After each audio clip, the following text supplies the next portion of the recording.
Welcome back to Nowhere Emporium. We're on to chapter 16, Invitations. So, what was it? Asked Ellie, leading Daniel into a golden elevator in the Nowhere Hotel. What did he buy?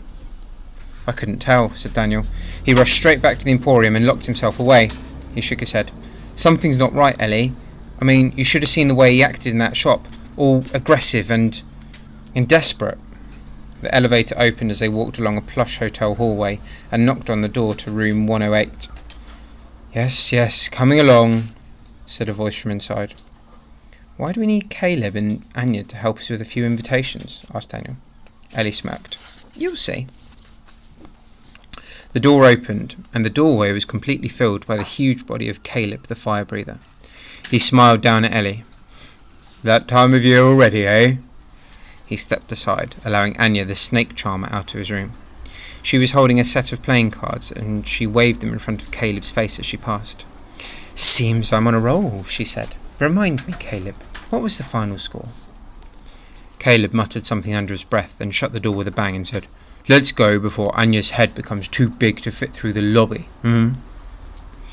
They made their way from the opulence of the Nowhere Hotel to the cold, sparkling emptiness of the Emporium's corridors. In the great hallway of staircases they climbed up and up, flights of stairs moving and grumbling around them, until they arrived in what seemed to be a huge stockroom. On one side the high walls were stacked with rack upon rack of glittering clothes in shades of orange and gold and black. On the other, a great variety of black iron bird cages sat on wooden shelves. All were empty. There was a table where Mr. Silver's magpies sat preening their glistening wings. Beside them was a high pile of black envelopes. Aren't these the invitations Mr. Silver was writing yesterday? Daniel asked. Yep. You want me to take them to the post office? Ellie gave a laugh. No, it's fine, she said. We'll send them the usual way. What's that? You'll see. Take a seat at the desk and yell out the name written on the first envelope, will you? Daniel held the invitation in his hands and watched Ellie stroll over to the high racks of clothes, followed closely by Caleb and Anya and the magpies. There were ladders on rails attached to the racks so that you could climb up and move freely along the rows. This one says Mr. Radcliffe Bone, he yelled. Ellie gave a nod and began to climb the ladder, moving back and forth along the rows of clothes with the magpies flapping around her head. This'll do, she said, reaching up for a glistening black suit studded with glowing orange stones. She held the suit out for the magpies, and the birds swooped down and snatched it from her hands, dropping it onto the counter in front of Daniel. What now? He asked. Lay the clothes out on the table and put the invitation on top. Daniel laid the suit out as best he could. He placed the envelope on top. No sooner had the paper touched the material than the suit began to move, arranging itself one fold at a time into a tightly packed shape. When the final fold was complete, the suit was no longer just a suit, it was a bird. The material had arranged itself into the form of a huge raven, with wings of shining black silk and a beak studded with amber stones. Its eyes were two large orange buttons. Ellie, is the suit supposed to turn into a bird? Of course! Ellie's reply was casual, as though this was perfectly ordinary. Grab it and put it in one of the cages before it tries to fly off. The crow was already spreading its huge wings. Daniel snuck towards it. It stared at him with button eyes. He made a leap towards the bird and wrapped his arms around it. Then he carried it, flapping and thrashing, to one of the cages stacked nearby.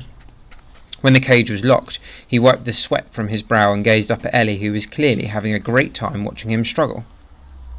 Good job, Daniel, said Caleb, who was climbing a rack of his own. Now, back to work. We've only got another 150 to go. That night, as the clock ticked towards midnight, Daniel, Caleb and Anya carried 151 cages to the front of shop. Caleb and Anya, of course, could not pass through the red curtain. Several times, Daniel saw Caleb eagerly snatching a glimpse through the curtain towards the window to the real world. When all of the cages had been bought, Caleb and Anya headed off back towards the Nowhere Hotel. You want to play some more cards? Anya said as they walked away. No way. Caleb waved his hands in front of him. I've already been humiliated enough. Well, we could play something more suited to your small brain, said Anya. Snap, perhaps? Daniel chuckled to himself as they disappeared from sight. Hey, a little help here? Through the curtain to the shop, Ellie was arranging the cages. They didn't only contain birds. Their costumes had also folded into shimmering black cats and huge golden rats, silken foxes and velvet bats, each fashioned from glistening materials in the colours of All Hallows Eve. Mr. Silver was absent, as Daniel had come to expect, but Ellie assured him her father had given his word he would be attending the ball. We're cutting it close, said Daniel, noting that the many Emporium clocks pointed to 5 minutes to midnight. And then it struck him that the shop, usually alive with the whirring and ticking of clockwork, had become silent. Every clock had stopped. Ellie carried the first cage to the Emporium entrance and opened the door to the freezing New York night. She unlocked the cage. An orange velvet cockatiel with sparkling diamond eyes launched into the dark, its wings silent against the midnight air.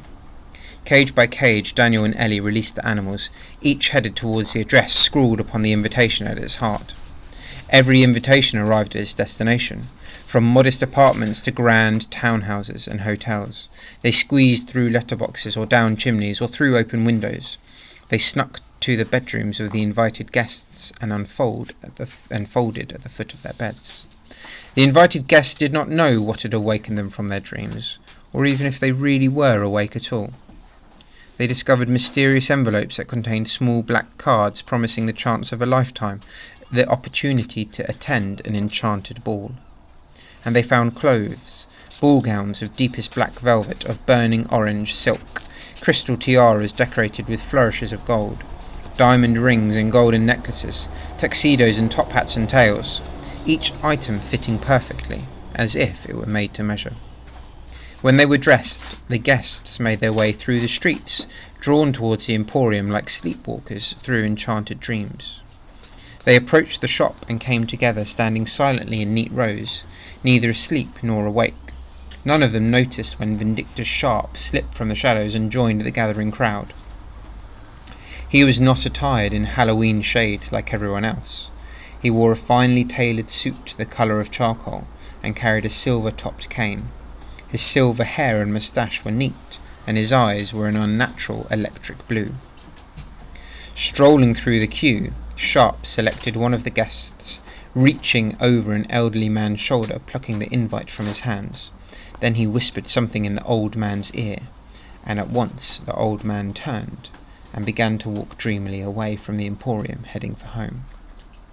When every guest was present, the frozen clocks kicked back into life, filling the night with their ticking. The Emporium's delicate golden gate turned to dust and scattered in the crisp New York breeze. The queue began to filter in. Sharp moved up the line in silence. Guests were disappearing behind a heavy red velvet curtain, awakening as they crossed the threshold. There were 2 doormen on the other side, collecting tickets and directing wonderstruck guests towards the ballroom. Sharp handed over his stolen ticket and walked past them. He was in.